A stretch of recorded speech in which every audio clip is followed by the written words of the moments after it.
खुद है और मैं सॉफ्टवेयर इंजीनियर हूँ। आज हम जिस चीज़ के लिए यहाँ पे जमा हुए हैं उसका टॉपिक यूनिवर्सल ब्रदरहुड है। पर मुझे कहीं न कहीं ऐसा लगा कि हम इंसानों तक सीमित रह गए।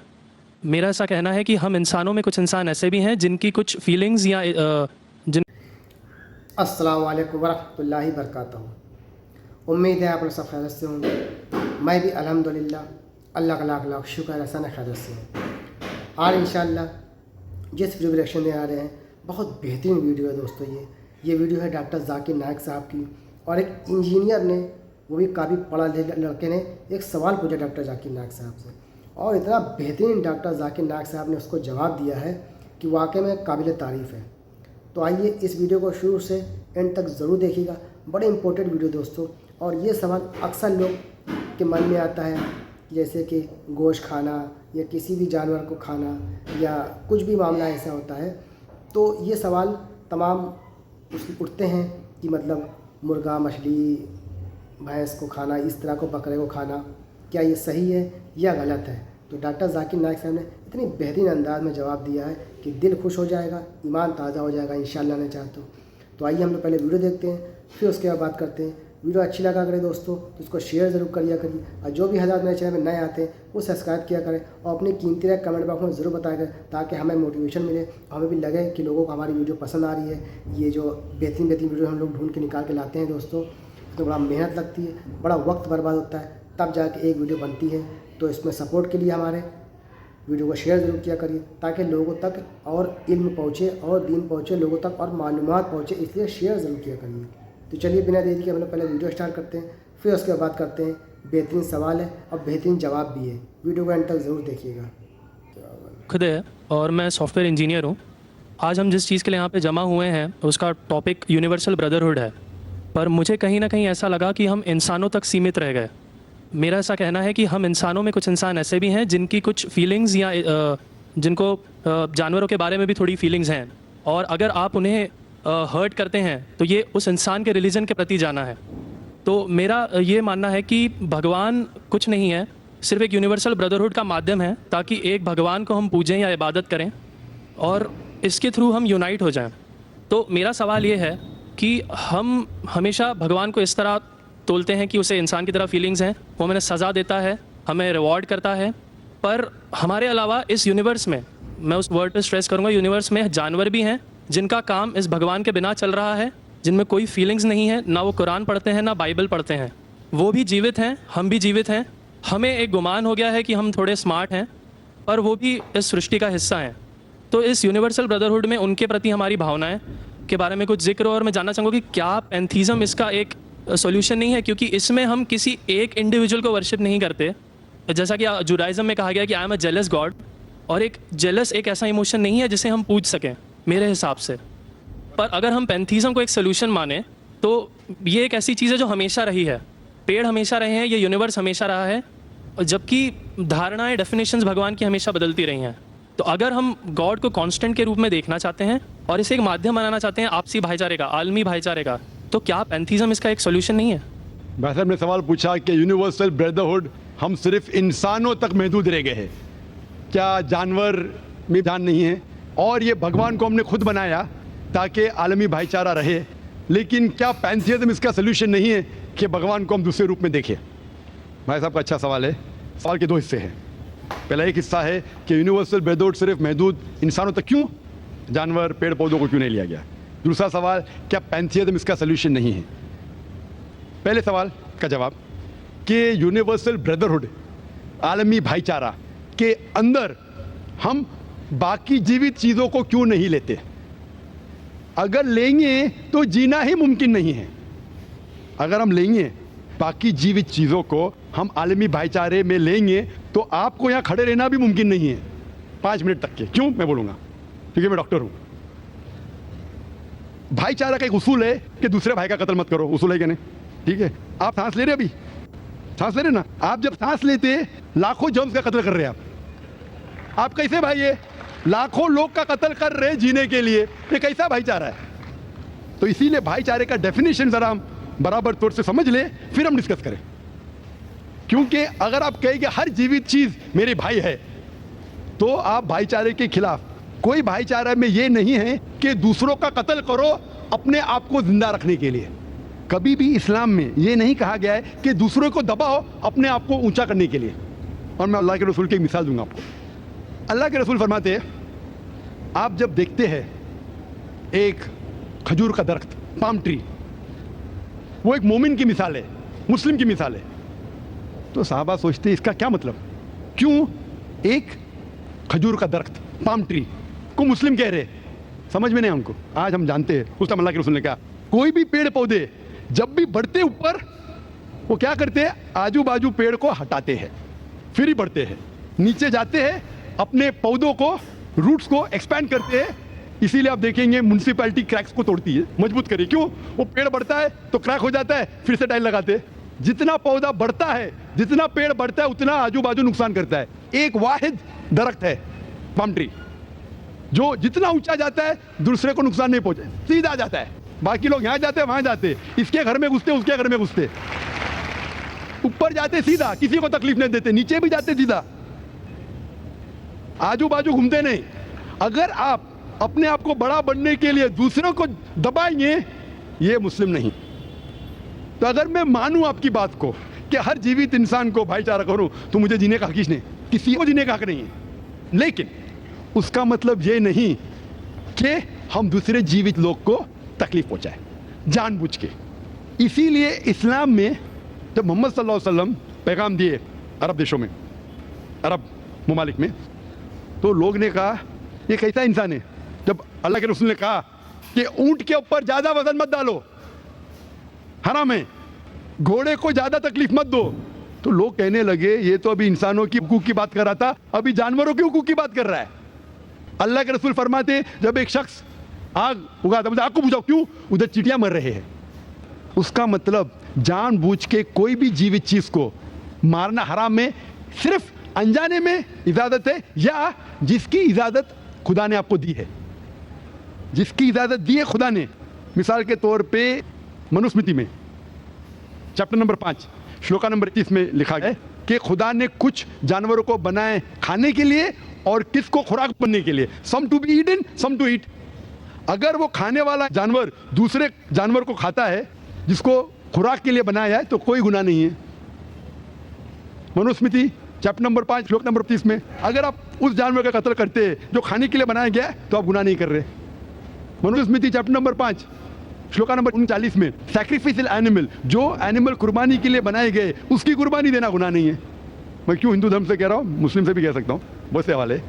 उसका मतलब हमें किसी को तकलीफ नहीं देना चाहिए। लेकिन अगर अनजाने में चलते चलते चींटी मर गई तो आप बाहर चले नहीं सकेंगे, आप सांस लेंगे जर्म, तो अल्लाह ताला ने जर्म को पैदा किया है मरने के लिए आमतौर पे, तो आप गुनहगार नहीं। मालूम कुछ जैन लोग मास्क पहनते तो भी मरते, पानी को उबालते, उबालने से मार रहे, उबालने पानी पी के फायदा क्या? अंदर मारने के बदले बाहर मार रहे, क्या फायदा? ये मुमकिन ही नहीं है। लेकिन जानबूझ के कोई जानवर को, और एक मिसाल दूंगा, हमारे खतीब जुमा नमाज पढ़ाए थे कल, डॉक्टर उस्मान, उनने अपने खुतबे में मिसाल दी थी। क्या एक औरत थी जो बहुत बेहया थी, क्या कहेंगे, जो आम तौर पे लोगों की जिन्नत थी।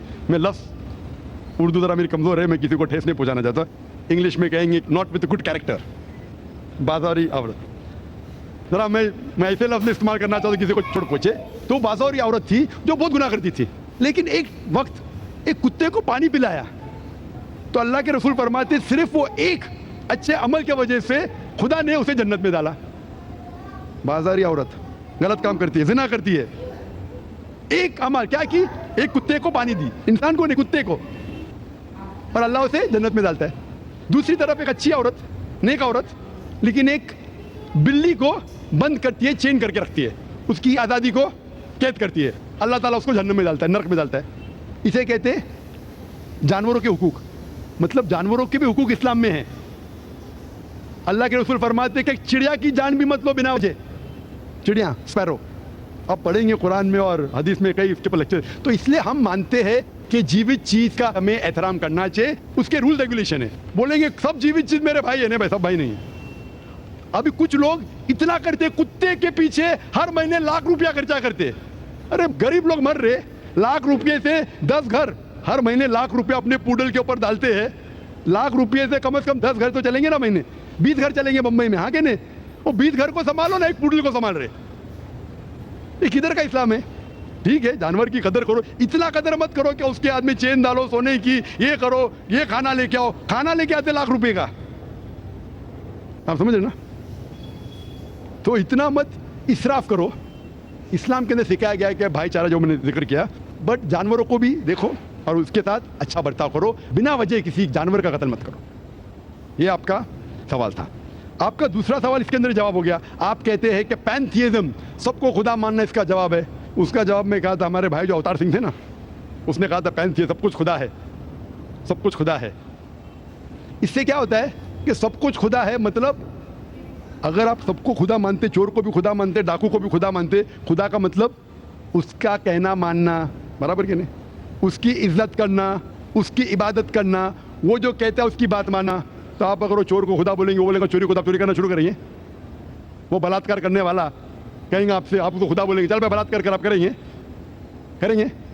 तो इसी तरह ये इलॉजिकल है।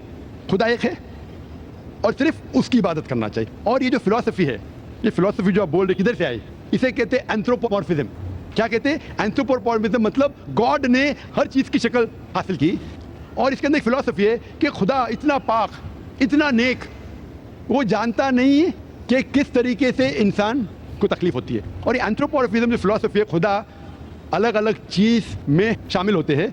और कई मजहब, इस्लाम के अलावा कोई मजहब कहता है कि खुदा एक बार इंसान का रूप हासिल किया, कुछ मजहब कहते हैं अनेक बार। और उनकी लॉजिक है कि खुदा इतना पाक, इतना नेक, इतना महान, उसे पता नहीं इंसान की तकलीफ क्या है, इंसान को किस चीज़ का बुरा लगता है। इतना नेक, इतने पाक, इंसान को दर्द कैसा होता है, इंसान को तकलीफ कैसा होती है। तो ये खुदा जो नेक और पाक है, जानने के लिए इंसान के उसूल क्या होना चाहिए, वो इंसान का रूप धारण करते हैं। ये फिलॉसफी है एंथ्रोपोमॉर्फिज्म की। ऊपर से लगता है बहुत लॉजिकल है, खुदा इतना नेक, इतना पाक, इतना दयालु, वो जानता नहीं बेचारे इंसानों की क्या तकलीफ है, क्या मजबूरी है, क्या मुश्किलात है। तो इंसान का रूप धारण किया लिखने के लिए, क्या इंसान के लिए अच्छा बुरा है। ऊपर से देखें तो बहुत अच्छा लगता है, लेकिन तहकीक करेंगे मंतिक से तो एकदम ही गलत। मिसाल के तौर पे, अगर मैंने एक डीवीडी प्लेयर बनाया, डीवीडी प्लेयर, क्या मुझे जरूरी है कि मैं डीवीडी प्लेयर बनूं ये जानने के लिए डीवीडी प्लेयर के लिए क्या अच्छा है क्या बुरा है? जरूरी है? नहीं। मैं एक इंस्ट्रक्शन मैन्युअल लिखूंगा कि डीवीडी प्लेयर को प्ले करने के लिए डीवीडी डालो, प्ले का बटन दबाओ, स्किप करने का स्किप का बटन दबाओ, स्टॉप करने का स्टॉप का बटन दबाओ। पानी में मत डालो, खराब हो जाएगा, ऊपर से मत फेंको, खराब हो जाएगा। मुझे डीवीडी प्लेयर बनने की जरूरत नहीं। इसी तरीके से खुदा हमारा खालिक है, हमारा बनाने वाला है, हमारा पैदा करने वाला है, उसको इंसान बनने की जरूरत ही नहीं। वो क्या करता है? इंस्ट्रक्शन मैन्युअल लिखता है, इंसान के लिए क्या अच्छा है क्या बुरा है, क्या खाना चाहिए क्या नहीं खाना चाहिए, कैसा इबादत करना चाहिए। और इस खुदा का आखिरी इंस्ट्रक्शन मैन्युअल है कुरान। इस ईश्वर, इस भगवान, इस अल्लाह, इस खुदा का आखिरी इंस्ट्रक्शन मैन्युअल है कुरान। इस कुरान मजीद में लिखा है आपके लिए क्या अच्छा है क्या बुरा है, किस तरीके से जानवर से अच्छा बर्ताव करना चाहिए, किस तरीके से भाईचारा बढ़ना चाहिए, किस तरीके से गरीबों की मदद करना चाहिए, सब लिखा है इसमें। खुदा को खुद इंसान बनने की जरूरत नहीं, क्योंकि वो हमारा खालिक है, हमारा मालिक है। तो इसीलिए ये पैंथियज्म फिलॉसफी इज टोटली रॉन्ग। और वेद में किधर नहीं लिखा है, आप जाएंगे दूसरी किताबों में लिखा है, आप अगर देखेंगे मेरी कैसेट हिंदुइज्म एंड इस्लाम पे, लेकिन वो किताबें वेद से ऊंची नहीं है। वेद में सिर्फ लिखा है तौहीद के बारे में, एक खुदा के बारे में, एक कमसत विप्रा बहुधा वेदांते, खुदा एक है, उसको नाम इरादा दे सकते हैं आप, लेकिन खुदा एक है, उसकी सिफत आप बयान कर सकते हैं। और वो एक खुदा है न तस्पति मास्ती, उसका कोई अक्स नहीं है, ना कोई पिक्चर है, ना कोई पेंटिंग है, ना कोई मूर्ति है, ना कोई स्टैचू है। Hope that answers the question. तो दोस्तों, ये था हमारा एक्शन जो हमने देखा, वाकई बड़ी बेहतरीन अंदाज से समझाते हैं डॉक्टर जाकिर नायक साहब। और जो इंसान जिस तरह का सवाल पूछता है उसको किताबों का हवाला देके, चाहे वो बाइबल हो, चाहे वो कुरान हो, चाहे वो गीता हो या वो तौरात हो, हर इंसान को किताबों से हवाले देकर उसको बेहतरीन अंदाज में समझाते हैं। और इंसान के समझ में ये आ जाता है कि वाकई में डॉक्टर जाकिर नायक बहुत बेहतरीन इस्लामिक स्कॉलर है और अच्छी बयानबाजी उनकी होती है। तो तमाम लोग समझ लीजिए उनसे इंस्पायर हैं और तमाम लोग उनसे सवालात पूछते रहते हैं और बेहतरीन अंदाज में जवाब देते हैं और वाकई में इंसान के समझ में भी आ जाता है तो उम्मीद है आपको भी ये वीडियो अच्छी लगी होगी और ये जवाब सवाल का जो वीडियो था बेहतरीन लगा होगा आपको। और सबसे अहम बात, ईश्वर यानी कि अल्लाह की कोई मूर्ति नहीं, कोई फ़ोटो नहीं, कोई पिक्चर नहीं, कोई पेंटिंग नहीं। अल्लाह एक है, अल्लाह ने सब कुछ बनाया है, अल्लाह को किसी ने नहीं बनाया।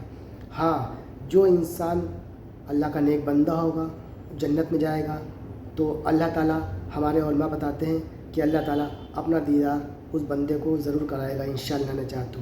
जो जन्नती होगा तो इंशाअल्लाह ने चाहे तो जो भी जन्नती होगा हम सब दुआ करें कि हम सब जन्नत में जाएं और अल्लाह का दीदार करें कि अल्लाह कैसा दिखता है।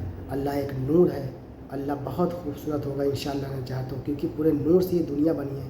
तो सोचिए अल्लाह को कितना नूर होगा। तो ये था हमारा एक्शन। उम्मीद है वीडियो अच्छी लगी होगी आपको।